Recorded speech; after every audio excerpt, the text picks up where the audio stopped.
President Uribe, he put in place what he called the democratic security. The word democratic is not simply an adjective to simply name policy. He really meant democratic in two ways. Democratic meant that he wanted security for everybody in Colombia, everybody who would abide by the rule of law. He said we have to protect every single Colombian who is within the rule of law.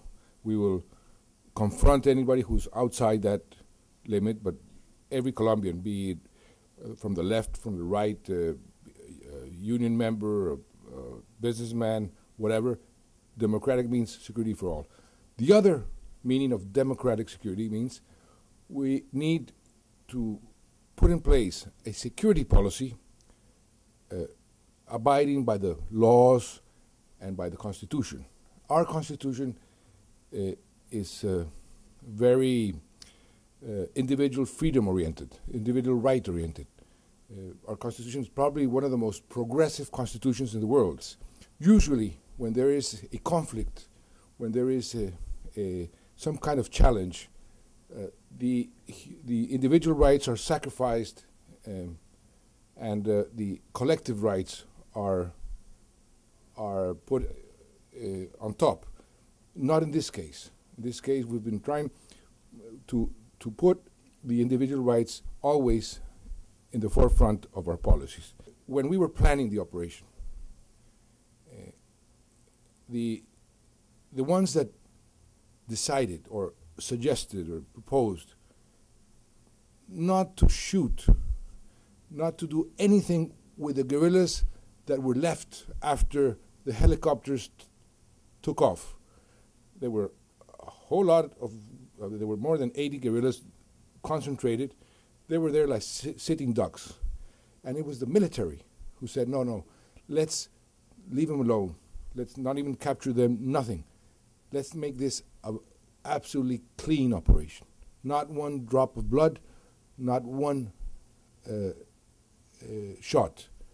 And it was their suggestion. It wasn't mine, it wasn't the president, it was them, the military, who suggested that.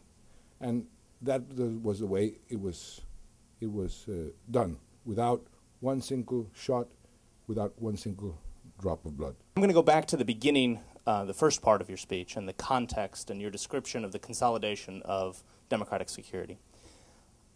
A lot of that sounds very consistent with what people who have been dubbed critics of Plan Colombia in the United States describe. That building on the security gains that Colombia has managed over the initial phase of Plan Colombia and democratic security, it's time to diversify what we're doing, to diversify not just what the Colombian government is doing, but how the United States plays a role in that process. We are obviously in appropriation season here in Washington. This is a question that is very much on the minds of many people. Is there a tension between the desire of some to see a more integrated approach of U.S. funding to Colombia as part of Plan Colombia or the continuation of Plan Colombia, or is that a false choice? I think it's a choice that is not mutually exclusive. It complements itself. But we would make a tremendous mistake of weakening the security part at this moment. We're winning, but we have not won yet. We have 80 or 90% of the river crossed, but we still need 10% more.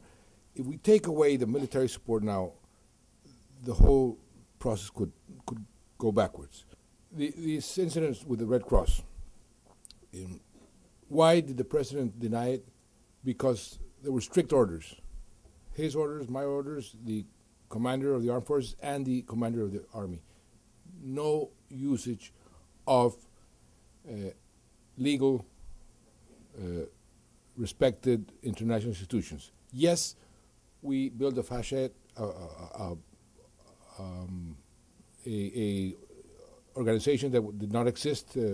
We named it. We did all the emblems and everything. This is really a minor incident in terms of the operation.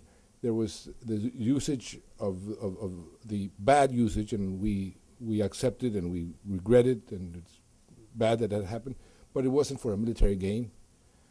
We had legally, there's nothing wrong has been done. We did not take advantage militarily of that bad usage, and yes, it was a mistake. We think today, and you go and make an overview of Latin America, that our democracy, as we define democracy, there are different definitions of democracy now in Latin America, but our definition, I think we are a much stronger democracy, and that we're a much better country, and that the opportunities of our people, all of them, are much better today than they were 8 years ago. And that's why I say that, in a way, Plan Colombia has been the most successful bipartisan foreign policy initiative that the U.S. has made in the recent past.